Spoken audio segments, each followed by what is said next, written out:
श्रीकृष्ण, बलराम आणि त्यांचा मित्र सात्यकी एका प्रवासाला चालले होते. संध्याकाळ झाली आणि वाटेत जंगल आड आलं.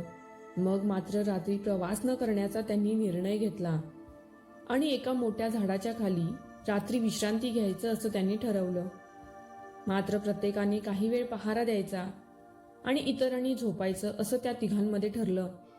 ठरल्याप्रमाणे रात्री श्रीकृष्ण आणि बलराम उशिरापर्यंत पहारा देऊन मध्यरात्री झोपी गेले आणि सात्यकी पहारा देऊ लागला. काही वेळानंतर तिथे एक राक्षस आला आणि त्याने सात्यकीला माझ्याशी युद्ध कर, नाहीतर माझं भक्ष्य बन असं आव्हान दिलं. सात्यकीही शरीराने धष्टपुष्ट होता. त्याने त्या राक्षसाचं आव्हान स्वीकारलं.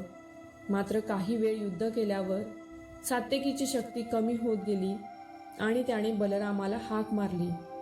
सात्यकीची हाक ऐकून बलराम जागा झाला आणि त्याला पाहून त्या राक्षसानेही बलरामाला माझ्याशी युद्ध कर, नाहीतर माझं भक्ष्य बन असं आव्हान दिलं.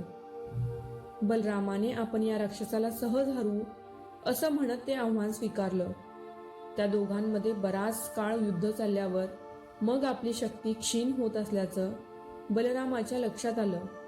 मग त्याने श्रीकृष्णाला हाक मारली. बलरामाची हाक ऐकून श्रीकृष्ण तेथे पोचले आणि त्यांना पाहून त्या राक्षसाने श्रीकृष्णालाही आव्हान दिलं, माझ्याशी युद्ध कर, नाहीतर माझं भक्ष्य बन. त्या राक्षसाकडे पाहून कृष्ण हसला. तो हसत असल्याचं पाहून त्या राक्षसाने त्याला भडकवण्याचा खूप प्रयत्न केला. मात्र कृष्णावर त्याचा काहीच परिणाम होत नव्हता. कृष्ण मात्र अरे तू माझा मित्र आहेस, मी तुझ्याशी कसं युद्ध करू असं त्याला म्हणत होता. आता हळूहळू राक्षसाची मायावी शक्ती कमी होऊ लागली आणि एक वेळ अशी आली की तो अवाढव्य राक्षस अत्यंत छोटा झाला. मग कृष्णाने त्याला आपल्या पितांबराच्या एका टोकाला बांधलं. हे पाहून बलराम आणि सात्यकी कृष्णाजवळ आले. त्यांना येताना पाहून कृष्ण म्हणाला, त्या राक्षसाचं नाव क्रोध आहे. तो सर्वांच्या आत असतो. त्याचा उद्रेक झाला की तो प्रचंड रूप धारण करतो.